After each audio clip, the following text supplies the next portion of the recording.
All right. Well, good afternoon, everybody. As always, I'm your host of the Cyber Showcase, Brett Rock, a sales manager here at SBS. Joined by a bunch of great people here today. I'll be making introductions to them in just a moment. But the topic for today's conversation is going to be spring cleaning your M365 environment. I'm going to try to tie those two things together. We'll see how the theme goes on this one. Also, at the very top, I'm very, very excited. We're going to be talking about a special event that we've got coming up here later on in the year. So some really exciting things to talk about today. As always, from a kind of a house cleaning perspective, again, kind of tongue in cheek, I guess there. But if you have any questions as we're going through today's webinar, please go ahead and use the question and answer box that's provided or the chat if you'd like. If we don't get to those today for some reason, I'll be happy to follow up with you directly.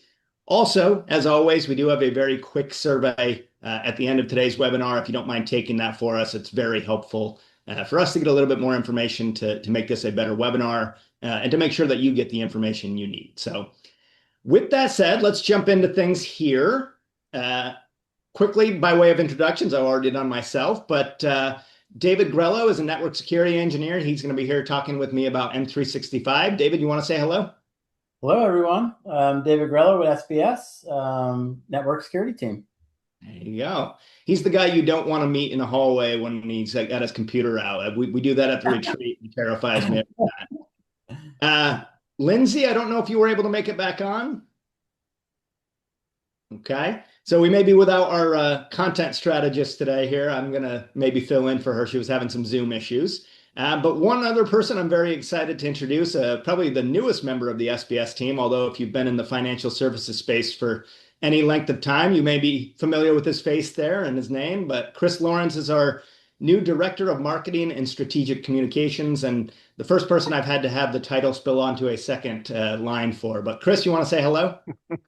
Thanks for the intro. That was great. Yes, Yeah. welcome. I'm glad to be here. Excited to talk about Converge. Yeah, absolutely. So just by way of the agenda, you can kind of see there on the right-hand side, we're going to start with introductions, which we're making our way through. We'll have the marketing corner, and if Lindsay's not available here, I will jump in and fill in as best I can. We're going to introduce you to Converge. Chris and I are going to have a quick conversation about, like I said, a new event that we've got coming up that we're really excited about. And then David and I are going to jump into a conversation about M365. We're not going to lecture you about what it is. I think we're all pretty much there. But we are excited to talk about kind of where it is today, and then some of the concerns that you might want to be considering over the course of the year here. So with that said, let's move on. I'm going to just cover this marketing corner piece really quickly. As always, we like to share some content that we've got with you guys. We've got a download up there at the top. That's our Microsoft 365 security suggestions. Obviously, that fits in really well with today's topic, so we encourage you to take a look at that. If you do want a copy of the slide deck, these links are live and completely safe, I promise you. One of the questions on the survey is if you'd like a copy of the recording or the slide deck. So a little bit more incentive to fill that out for us. We do have a blog on secure and scalable, the benefits of cloud migration, which I think can be really helpful. Another blog on cloud security assessments to uncover hidden risks and how that can be useful. And then finally, the White House cyber strategy, they released that last month. And our own John Waldman did kind of some key takeaways on that. So another great blog to consider there. Some other webinars that we want you to keep in mind as you're moving through the month here. On April 15th, our Amanda Deering on the IT audit team is going to be covering the 2026 Audit Survival Guide, top 10 recommendations. You'll be talking about IT audit trends, top recommendations for 2026 to consider, other considerations, and then breaking down the SOC as well. So some really exciting things there. We also are working jointly with the ABA on a webinar with John Waldman, the president of our company. He's going to be doing When Identity Fails, Lessons from Real-World Cyber Intrusions, talking about password spraying, compromise of non-human service accounts, abuse of test and legacy environments, and all kinds of other things that I only barely understand. But I'm sure you guys do, and that John will do a great job talking about them. So that's on April 22nd. We do have our Hacker Hour coming up later this month, where we're going to be doing an inside look at an attacker's playbook. So we're going to explore what real attackers do once they gain access and whether your current internal penetration testing scenarios are actually working to get you prepared. So Hunter Cockrell is going to be talking about that, and we're really excited there as well. That all kind of leads into something that I'm super excited about. I mentioned this at the top. Chris mentioned it as well, but we are going to be working on our very first cybersecurity conference and AI conference as it is here as well. Um, Chris, I'm going to turn this over to you and kind of clear out for a minute here. Let's start simple. What is Converge and why was this important for us to do right now? So Converge is an educational conference. So it's not a users conference. It's not a vendor expo. It's genuinely set up to be a learning event where we're going to talk about cybersecurity and AI. It's where they collide and explore sort of how they intersect between risk management and innovation. The name's intentional. It was where we thought the two most disruptive forces in financial services, cyber threats and artificial intelligence, converge. And so we thought this was the best opportunity for an educational experience for practitioners in the field of cybersecurity and AI. We kept waiting for someone else to build it, and then we decided it was actually us that needed to build it. So that kind of answers the second question, and I'm sure the question that's going through everybody's mind. There's not any real shortage of cybersecurity events you can go to. What makes this different, and kind of what are we working toward to provide from a deliverable perspective? So every session, every speaker, every scenario is designed for the regulatory environment. We know that our clients and people in the field of community banking and credit unions have limited resources. But the threat doesn't come any less for those folks. And so we, as a position of, SBS been around for 22 years, we have a lot of experience in this area. And we're bringing in lots of outside experience to help convey the educational components and make this really worthwhile for both the strategic and the technical practitioner in cybersecurity. Yeah. So we've got some details on the screen there. We've got a couple other slides we're going to go through here, but October 6th and 7th, 2026, we're going to be at the Hilton Omaha downtown, or the DoubleTree by Hilton Omaha downtown. Do you want to talk a little bit about kind of the registration being open, I think, as of today? It is, yeah. The registration opened up. You can go to the webpage, which will be part of this presentation. If you're an SBS client, we do have early bird pricing for both clients and non-clients. If you take advantage of the early bird pricing, it's $4.99 and $5.99. But then for clients, have an extra $100 off, so that brings it down to $3.99. The early bird ends on May the 15th. We do have a room block to be able to accommodate everyone. So we're really looking forward to, seeing lots of new faces, faces we've probably never seen before, and bringing them into Omaha and enjoying this conference. It's going to be something extra. Yeah, it's great. So, who you kind of talked about it a little bit, but maybe kind of tell our audience a little bit. Is this conference designed for more technical, strategic folks, a mix of both? Kind of who are we targeting with the content? Both. We're going to have three different tracks. So we're going to have the GRC, sort of AI, and then really focused in on the technical aspects of the delivery. So we're working on having some like Lockpick Village for those people who want to get involved in something that is not necessarily technically, a workshop or a hands-on demonstration type thing. We're going to have panel discussions, keynote speaker, and just really bringing this around to making it so that if an organization wants to send more than one person, there'll be something for everybody, and they'll walk away. Our key really objective is people walk away with tangible, actionable things that they can take back to their organizations and put in place. We want you to think. We want to deliver thought-provoking, insights, and to allow you to go back and say that was totally worth it for us to go. So what would you say to somebody who might be listening to this and says, you know what, we're just not far along in AI implementation yet. Would this help me? I assume this is targeted for those folks as well. It is perfect because I don't think any of us that are in AI, I mean, SBS is an AI forward organization. There are questions every single day, Yeah. even if you're practicing it and using it every day. But there's lots of room to become better at prompting, to be able to figure out within your organization, how to get the most out of AI. So whether you're a beginner, you're exploring, whether to even become a beginner, or you're an expert, we would be interested. If you're an expert, we would love to hear from you. Maybe you could become one of the presenters for us. So we do have a couple spots that are open that we would like to have actual practitioners come in and talk about the real world case scenarios and how they're using AI and how it's helping them in cybersecurity. So I think these next couple of slides are primarily about some of the content that's going to be included. I guess maybe one question I would ask, but I'm going to lead into it a little bit here with something that makes me excited about this, which is, we've kind of been sitting, I've been with the company for 10 plus years. I feel like the idea of a cybersecurity conference has been batted around a number of times throughout that. And, I feel like we were waiting for the right topic and the right space to fill. And I think that's what's exciting about this to me is that we are very pro AI. We've got the cybersecurity background, so we kind of have a really nice marriage of those two things. Is there anything that really excites you about Converge and kind of as we build toward it?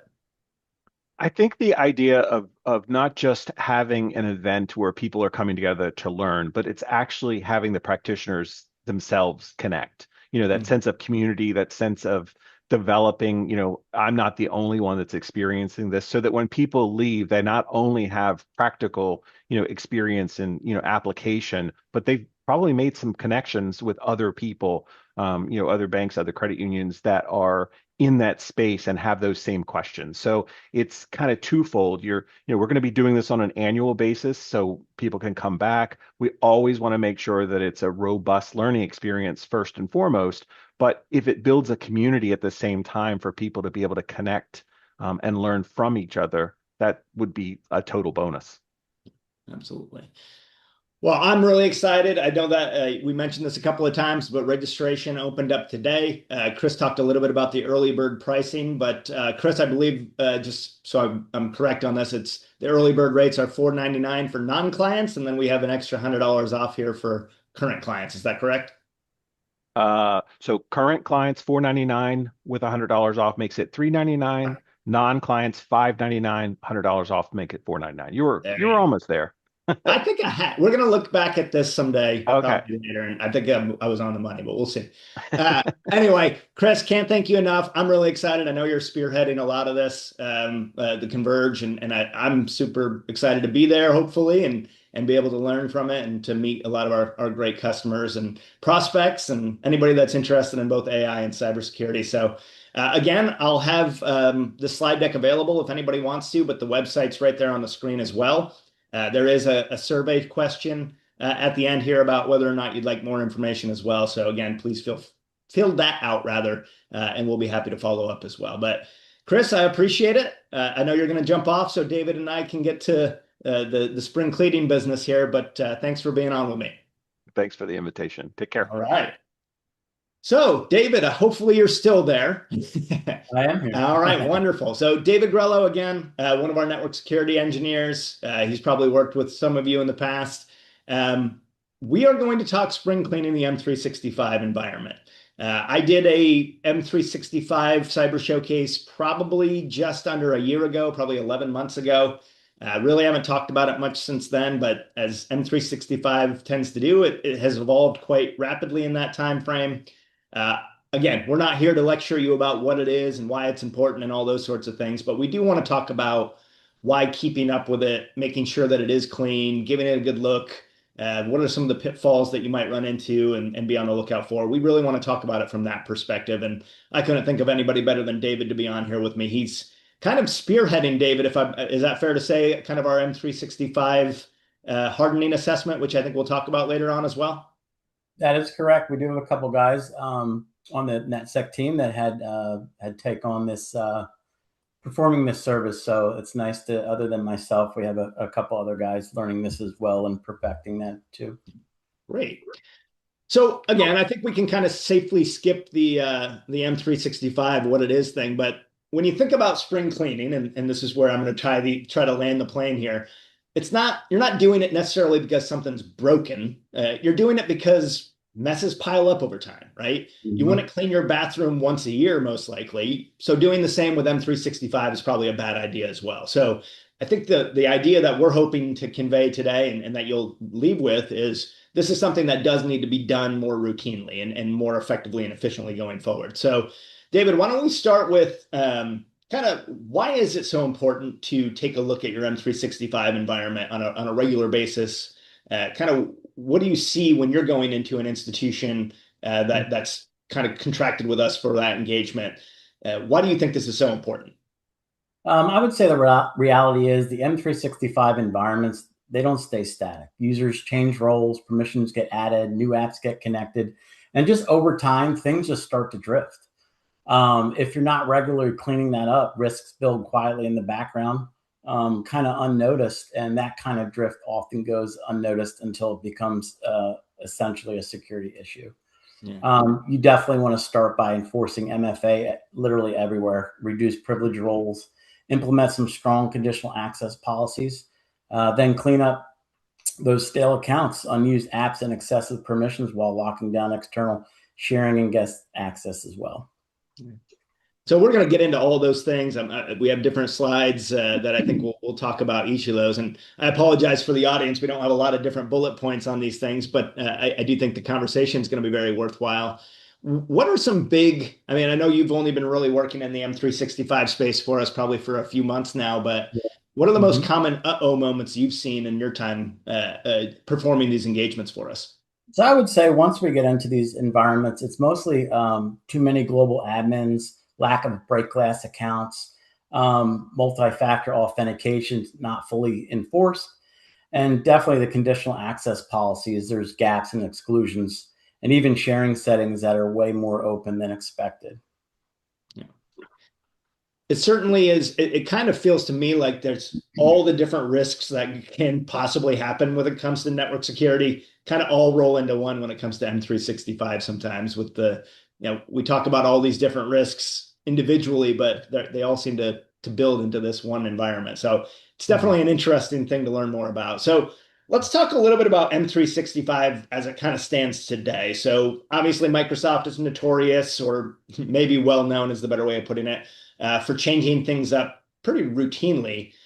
Is there any changes that have stood out with you in the last handful of months that you would want to relate?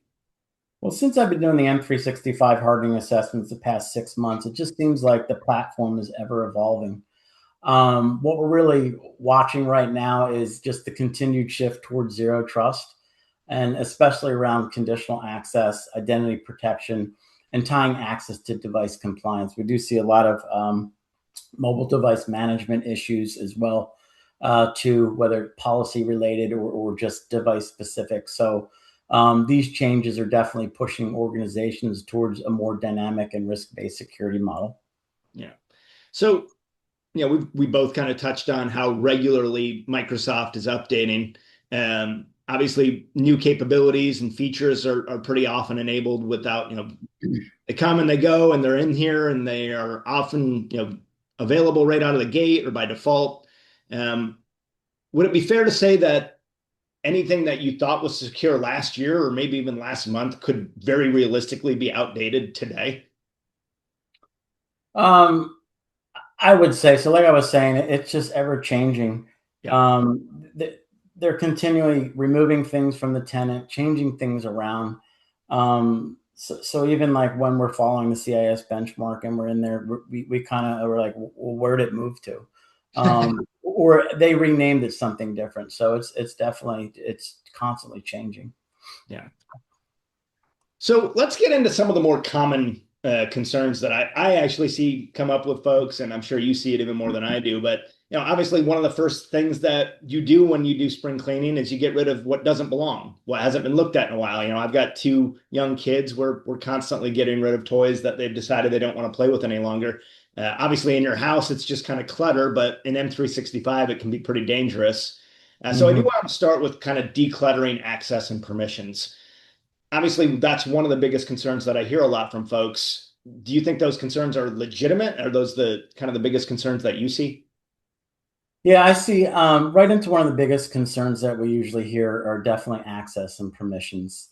Those concerns are absolutely legitimate. Most breaches today, I would say, they don't really involve hacking in a traditional sense. They kind of involve logging in with too much access, and attackers are just leveraging valid credentials more than ever. Yeah. So we talk a lot about in other things, user access for not just M365, but other systems and things like that, privilege creep being a pretty realistic concern. Can you kind of explain what privilege creep is and then maybe how that affects or operates inside M365? Sure. I would say as far as privilege creep goes, one of the biggest drivers of that privilege creep, people change roles, they take on new responsibilities, but they rarely lose old access. They kind of have that access, even though they might have shifted into a different role. Someone hasn't kind of gone in behind the scenes and maybe removed some of that old access. And with that, multiple, employees or individuals, it just kind of accumulates over time. And without those regular reviews, it definitely becomes very difficult to manage. Yeah. So, do you have any examples that you've seen or maybe heard from some of our clients that where permissions that might seem harmless have created real risk? Yeah, some of the permissions, they don't really look risky at first. And some of those things are anyone sharing links in SharePoint, broad teams access, or even allowing user to consent to apps.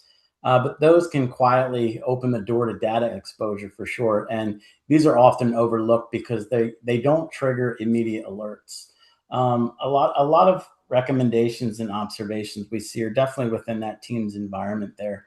A lot of it's wide open, whether it be default settings or just kind of unmanaged, and or even them not being really aware of how things control what within that environment. So that teams, SharePoint and Teams are definitely, I would say, the most risky areas within the tenant.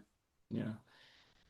So, I think one thing that's become pretty clear to me about having access and permissions and having some issues there is that over permission users or people that do have that privilege creep, they start one place in one role and then they move to another department and they have additional permissions, but they never lose the ones they had, or they move up in the chain and they get some additional, obviously this can happen in a variety of ways, but having over permission users can turn something that might be a real small problem into a much larger one really quickly, because Mhm. if they do get if there is some access from an outside entity, obviously having more permissions can be a problem. Is that accurate?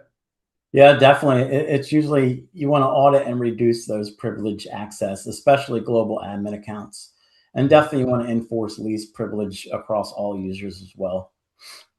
Do we have, I'm kind of putting you on the spot here. I didn't even prompt you for this one, but do you have in mind like a good time frame, how often people should be looking at user access? I'm sure annually it might be a standard potentially, or I guess depending Yeah. on the system, but what do you think is a good practice to get into? I don't know if monthly might be too extreme or too labor intensive, but you do want to definitely set some sort of frequency there as well. Just kind of pick, maybe if a year is kind of too far out, maybe at 6 months, just go in and kind of take a look at things. And then as you see issues, you might want to kind of, move that up to every 3 months, maybe, or 6 months would probably be sufficient. Yeah, I remember we recently, probably in the last 3 or 4 months, launched our user access module of Track. And during that conversation with one of our experts, I kind of maybe put my foot in my mouth a little bit. I said that this seems like something that's an easy control to implement that would have really big rewards. And Hmm. I was pretty quickly pointed out to me that this is not easy to do. User access is not easy. It's to monitor. It's not fun. It's not something that anybody looks forward to, but the reward of how far that control can go can be pretty great. Um, Yeah. so I think this is definitely something to think about doing more frequently. And obviously, with the growth in roles and groups and admin privileges, and as your environment scales, particularly as it pertains to 365, I'm sure this can be a pretty big challenge, but definitely Yeah. a high reward to doing it well. So kind of before we move on to the next concept, David, if Mhm. people in the audience do only one or two things with regard to access and permission after this webinar, is there any recommendations you would make? Um, I think anything around identity or conditional access and even data sharing is probably where you want to start, because these areas they tend to be either under configured or misconfigured. Mm-hmm. Sure. Well, that kind of leads into our next segment pretty well here.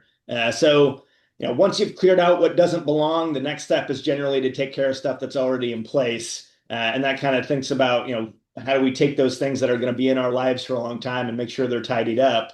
That leads us naturally into kind of dusting off our security configurations. So, David, where do you typically see gaps in security configurations? I think you kind of mentioned a couple just a moment ago, Yeah. but anything that stands out in terms of areas to really focus on? Yeah, I think it surrounds around multi-factor authentications for users and admins, and definitely that conditional access policy. That's kind of some of those controls are 5 different levels deep. So you have to have a kind of understanding of how each of those settings are, what their control and how they interact with one another too. So we do see a lot of issues coming out of that conditional access policies. Yeah. So one question that I think comes up a lot is if our M365 environment is set up or managed by our MSP or it was configured by them and we manage it, if it is an outside or a third party that's doing it for us, is it likely that there's more or fewer configuration issues that we have to deal with? I would say it just really depends on maturity. Even a good MSP can improve things significantly, but templated deployments, sometimes they miss the nuances of specific business. And communication and customization are definitely key factors. Yeah, so I think what I've heard in the past from our services here is that it's pretty common for us to have a lot of findings the first time you go through an M365 assessment with us, whether it's an MSP did it for you or you did it yourself. I don't think that there is a lot of, oh, somebody else did it, they're experts, so it must be perfect, right? Yeah, yeah. A lot of MSPs, they just kind of set it up for possibly default settings, and that's, I think, where we find a lot of our recommendations come from. A lot of those controls are still set for default. Mm-hmm. And that's not to knock MSPs, by the way. We love them and work with them in a lot of ways. Yeah. I think they're really, really great at what they do. But I do think one of the things that always fascinates me with M365 is it's built to be open, right? It's built to collaborate and to share and to make those things easier to do. But naturally on the security side of the house, it kind of makes us cringe a little bit every once in a while. We're going to get into kind of what our M365 assessment looks like, but maybe this would be a good opportunity, David, to talk a little bit about how likely is it for us to have findings the first time we do this for somebody, the second time, kind of the third time? I would say for a client that has first time M365 service performed, we currently are reviewing approximately 140 controls. It depends. It's really dependent on your license, of course. So I would say anywhere for a first time client, you could probably expect anywhere from 30 to 60 recommendations. And those areas, we look at identity, access, devices, and data. And it includes M365, Entra, Defender, Team, SharePoint, Intune, Purview, Exchange, and Fabric. Essentially what we do is we validate the controls within those environments against the CIS Foundation's benchmark. And in the end, what we do is we identify risks, prioritize them, and give clear remediation steps. So our clients are involved where it matters, but we handle the heavy lifting for them. And the goal is, in the end, is to present those actionable outcomes, not just findings.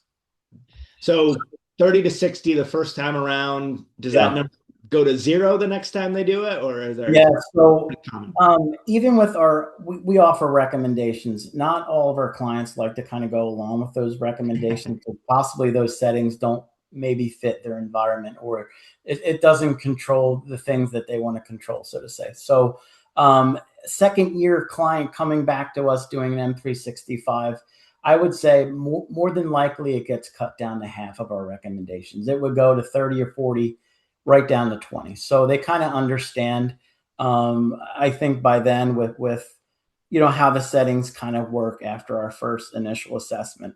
And even some of our clients that are 2, 3, 4 years in, of having an M365. A lot of those are down to only just a handful, or I would say probably around maybe 10 inadequates or recommendations. So there definitely is some benefit year after year.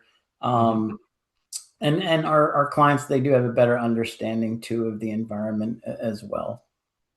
So would you, I think when I've talked about this with folks in the past, a lot of these recommendations that we provide are pretty simple fixes. And again, I don't even really necessarily want to talk about M3, our assessment just yet. But if we are, if we are going through our own environment, anybody on this the webinar today, a lot of those fixes are generally just little flips of a button or flips of a switch, right? I mean, not technically, but that's what it is. These aren't massive things to change. Yeah, the controls are binary. Yes, no, checkbox type things. Check this, check that. Very straightforward once you're in the tenant. Yeah. So I kind of think that also pivots to, or allows me to pivot a little bit to another thing that I find interesting here is that kind of the difference between something being on and it truly being effective is kind of where some of this risk lies. So is it possible for some of the tools that are provided as part of a Microsoft 365, that environment, to be kind of like technically on, but maybe not being used as effectively as they might otherwise be? There, even within the tenant, if something is on or off, they could have third-party applications that might kind of override that particular control. So we do see that quite often as well.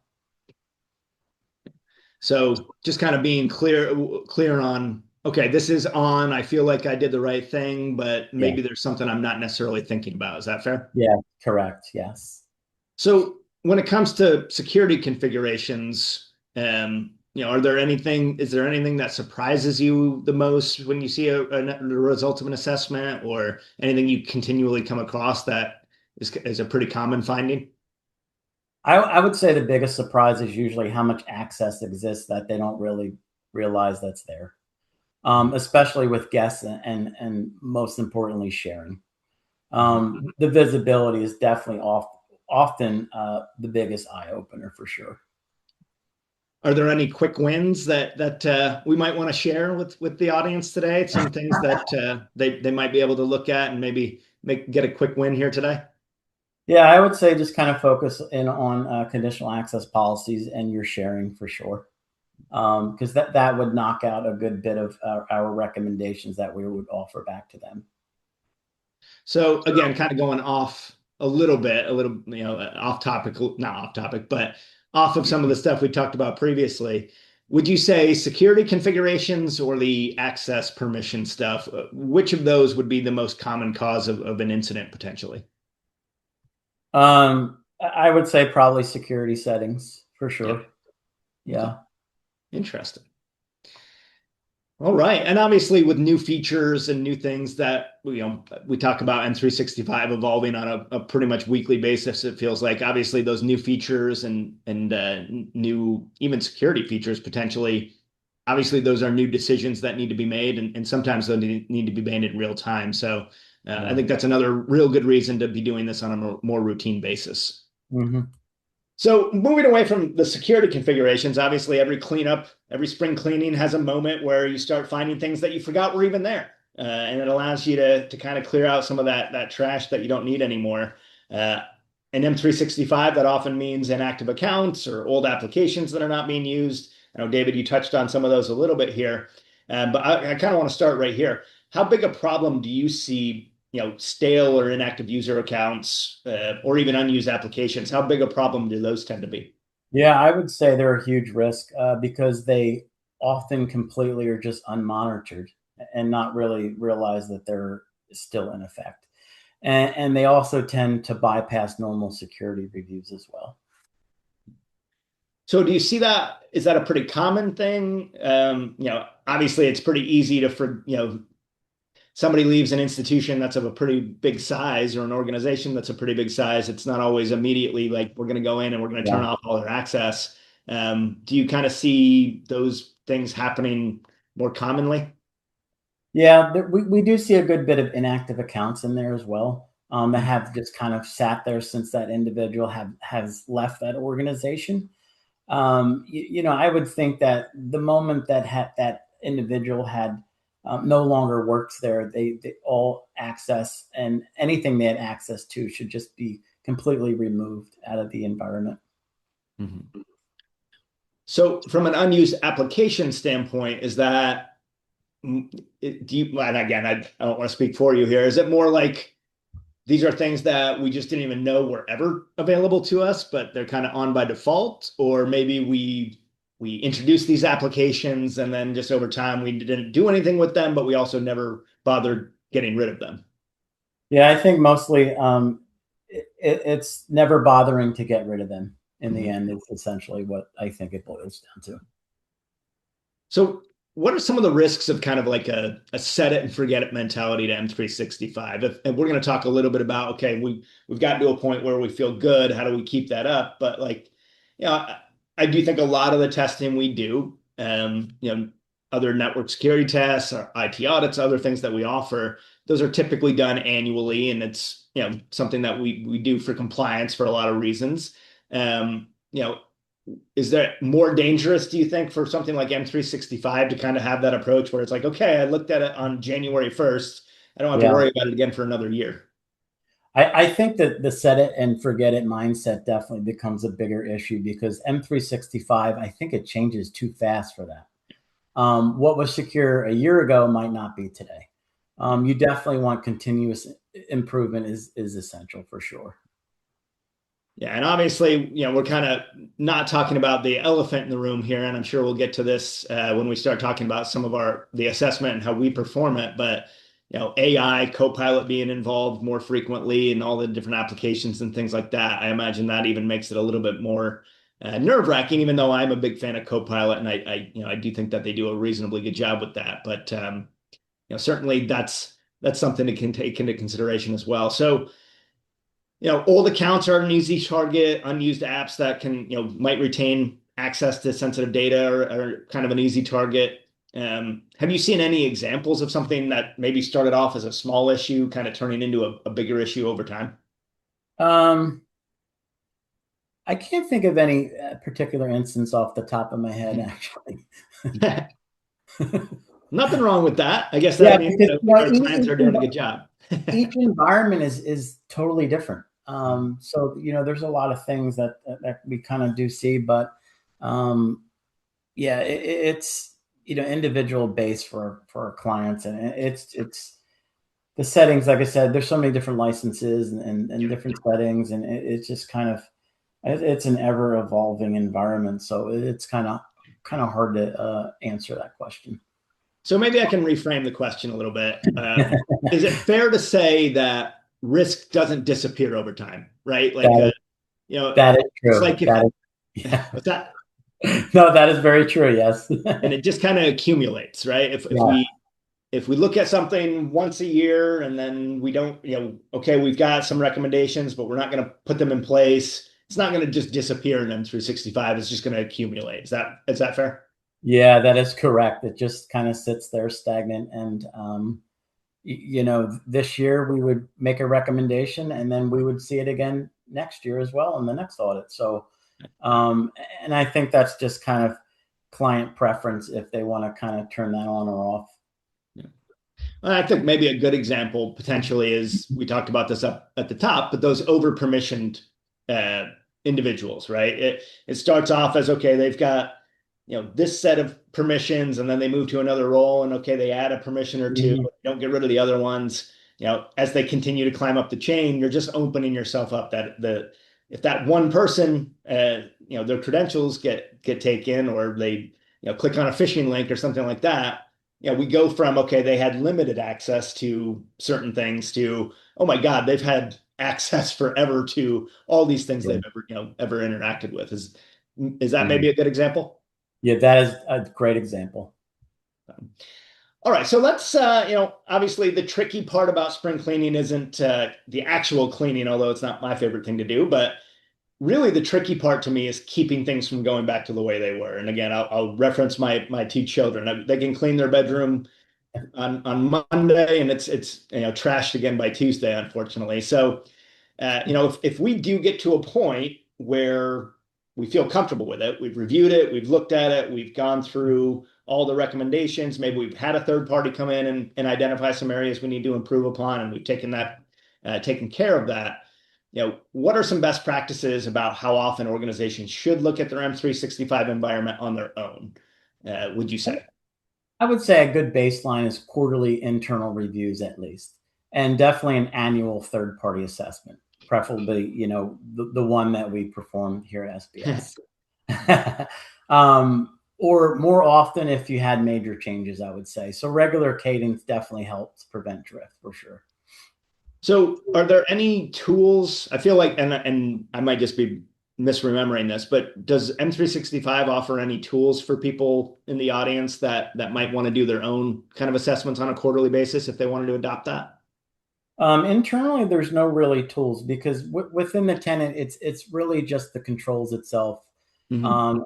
And our clients will just kind of have to learn and have a better understanding of the environment and those controls that are in place and what they do. So I think you mentioned that we tie a lot of what we do back to the CIS benchmark. So would that be a yeah, reference point for them to consider? yeah, definitely. CIS benchmark 6.0 is the version that we're currently validating all the controls.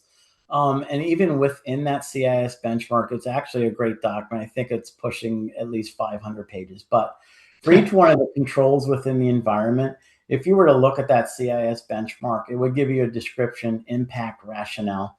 And it also gives you the remediation path on how you go in and where it tells you where to go within the tenant or within those applications on how to change those controls. It also does offer PowerShell commands as well if you kind of want to go that route too. But it is a great guide for someone that's not really familiar with the environment, or perhaps your MSP is kind of managing it and it gets turned over to our clients to kind of manage that. Well, the CIS benchmark, it gives them a good, it's a good foundation. And like I said, just a path on how to remediate these recommendations and findings. Mm-hmm. So you mentioned kind of quarterly reviews internally, having a third party look at it annually, maybe. I do think we sometimes see people looking at it every other year or every third year, even unless they have some major changes to their environment. That would be another trigger to have somebody else come in and take a look at it potentially. Excuse me. Are there any other good habits that you've seen in practice from organizations that you've worked with that you said, oh, this is something that other people should be doing? I think just making it a part of your normal operation and process instead of not that one-time project. It's more beneficial that way. It just has to be ongoing. You want to definitely embed it into your routine process, and that's what makes it sustainable. Yeah. Yeah, and I think that's the clear part of what we're trying to convey here is that what we're trying to do is get a clean environment, not just now, but an ongoing one, right? It's not just something that we want to do once and it's going to stay that way. It needs to be sustainable. And with the rate M365 changes, unless you're taking a look at it more routinely, I think you'll fall behind pretty quickly, I would imagine. So there's certainly some danger there. Before we kind of start looking at some questions that may have come in, I thought maybe a good next step, David, is obviously you work with our clients and your team works with clients on our M365 hardening assessment. Do you want to kind of take us through a little bit of what that assessment looks like, maybe from start to finish? Sure. So we provide a request list out to our clients, and that one is global admin credentials. Those are very important because some of our clients want to offer global reader access, and that kind of blocks us out of some areas, especially conditional access policies, Entra, and some other areas that we kind of look more in depth when we're evaluating those controls. And like I said, there's also a PowerShell command sheet that we would like for you to run that for us and give us our screenshots for that. And that covers some of the controls within the assessment. It's really just a structured review of those controls within the environment. And I did earlier had touched on what within the tenant, those areas that we were evaluating those controls: M365, Entra, Defender, Team, SharePoint, Intune, Purview, Exchange, and Fabric. And some of these areas you might possibly not be using within your organization. We essentially would just remove that from the scope. So you might start at 140 controls for E5 license. And if you have like a business basic or premium, you might be just down to just under 100 controls for us to validate. And like I said earlier, we do take that CIS benchmark. We manually validate each and every control. There's no automated version that we're currently doing for testing the environment. So, it's actually putting eyes on those controls within the environment. And with our assessments, we're very careful with making sure that none of those controls get switched opposite of other than what they're currently set for. So I know some of our clients have that concern as well. We're very careful when we're within that environment too, to make sure that the way we went in and saw it originally, we leave it that way when we're done the assessment. So in the end, what we do is we also, when the assessment's done, we provide that CIS Foundation's benchmark for the client so that they can remediate any of those controls. And we offer our final report with the risk code high, medium, and low on there as well. It gives an outline of the observation and recommendation. So a question that I know has come up in the past is, and I think you addressed it there really nicely, is this just a scan, right? Yeah. I know that we do have some competitors out there that we've run up against where our pricing has been higher. And then when we dig into it a little bit, theirs is a scan, which I'm not knocking. I think scans have value. But what I really like about our M365 assessment, and I would encourage you, David, here in a second to clarify anything or even contradict if you feel the need to. But what I like about it is it does have that manual aspect. And I do find it to be kind of a nice mix of an assessment or audit, kind of. We're going to look at the controls. We're going to make sure that you're doing what you need to be doing.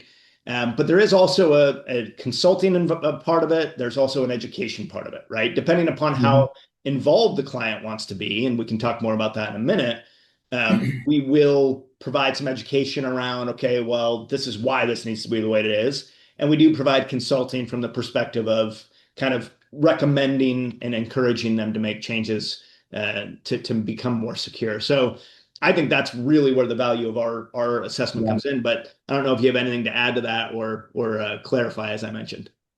Yeah, we had looked into automated versions, but from what we had found at the end of the day, it really misses a lot of the areas that, with us validating all these controls manually. When you do the automated scan, it does kind of leave out some of those conditional access policy settings and controls. It does leave out a lot of the Teams environment and SharePoint. So it does not touch a lot of those important areas within the tenant that we would typically find a good bit of findings just by manually validating them. So I mentioned a little bit about client interactivity throughout the process. Certainly, we have some customers that come to us and say, "Look, we don't really need to know how the sausage gets made. Just, do the assessment. We'll have an exit interview. Get me a final report, and then we'll work on recommendations." If a client were to say, "Hey, you know what? I want to be able to make my own sausage someday. Can I watch you do it? Can you talk me through it?" What level of involvement are we willing to kind of go to? I think that is a really key aspect of what we offer here. Yeah, so I would say that consulting service that I think you're kind of leaning towards there in your brief description there. So other than just kind of handing the report over to them and giving them the CIS benchmark, there are clients that do want that consultative type approach. With that service, we would essentially, it would be the same service upfront where we would validate the controls, according to CIS benchmark. And what we would do is, whether it's through their MSP or their internal IT department, we would kind of walk through each and every inadequate control, and kind of give a brief explanation or just kind of different scenarios on how that control is tied back to one another within the tenant and environment, and just kind of give them the information they need to have a better understanding as far as the environment as a whole, and even narrowed down to that specific control and what it does. So again, I think to me, that's the real benefit of what we provide as part of what we're doing here. I think, the idea of getting the results and just being able to read them and have the recommendations are great. And certainly for anybody who doesn't want to get as involved, I think that's obviously going to get them what they need in terms of understanding where they are and what they need to fix. But I think for those that want to get more in the weeds and kind of want to understand it a little bit better, I think that there is kind of a consulting and education component to the service that we offer, which again, I think is a little bit different compared to what's out there in the market. So. Yeah. Mm-hmm. Cool. Well, we are getting through this pretty quick, David. I think we actually did have some questions come in, which is not always the case here. So I'm going to pull that up and see if we can address some here today. One question I've got here is, in your opinion, what is best practice on what the GA account should be used for and what it should not be used for? So I would say the GA account, there are instances where we do see the GA account is set up as a user role, not necessarily admin level type. So I would say that the GA account, essentially just kind of, I would say I'm kind of hard at, I can't really explain.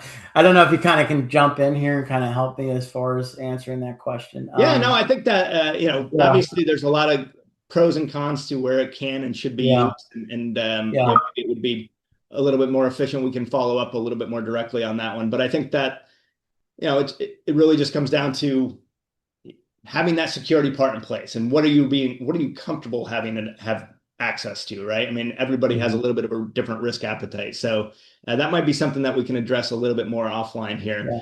Yeah. Are there any, another question that came up here, and there's a couple that I think we will probably follow up more with directly. But is there any security recommendations you have for scan to email from printers, specifically internal relay or HVE account, which I'm not even sure what that is. You might have to be the expert there. Yeah, I'm right there with you as well. I'm not kind of certain on that one either. Yeah. Okay. So maybe we'll follow up on that one and get an answer Yeah. there as well. But let me check and see if we had anything else come in the chat here.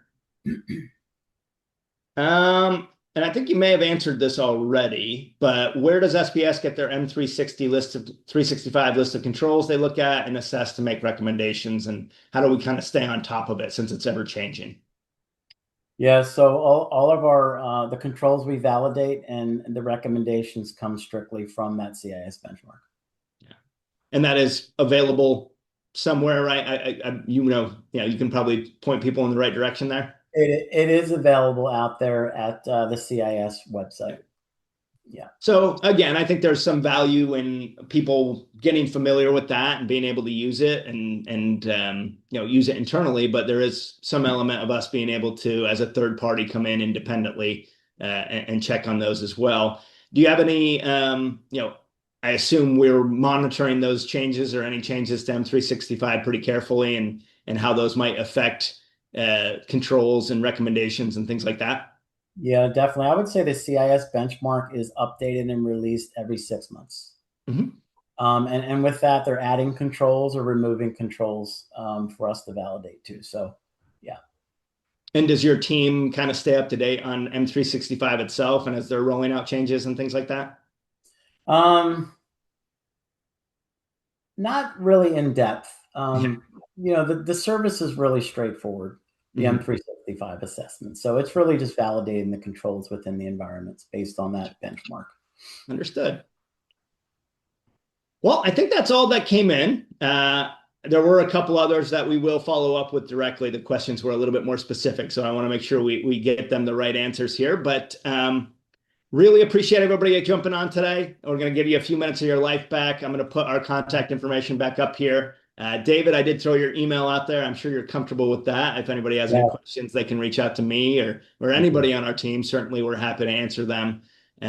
Really appreciate you jumping on today. If you don't mind, take a look at that survey. Again, that does have a question for you to request the slide deck and the recording of the webinar.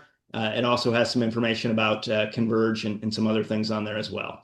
David, really appreciate you being on here. Chris, I know he long since jumped off, but we appreciate his efforts. And Lindsay, I'm sure we'll be back next month as soon as we can get some of that Zoom stuff figured out. But appreciate everybody being here today. Hope you have a great rest of the day. And if we can do anything to help, please let us know. So thanks again.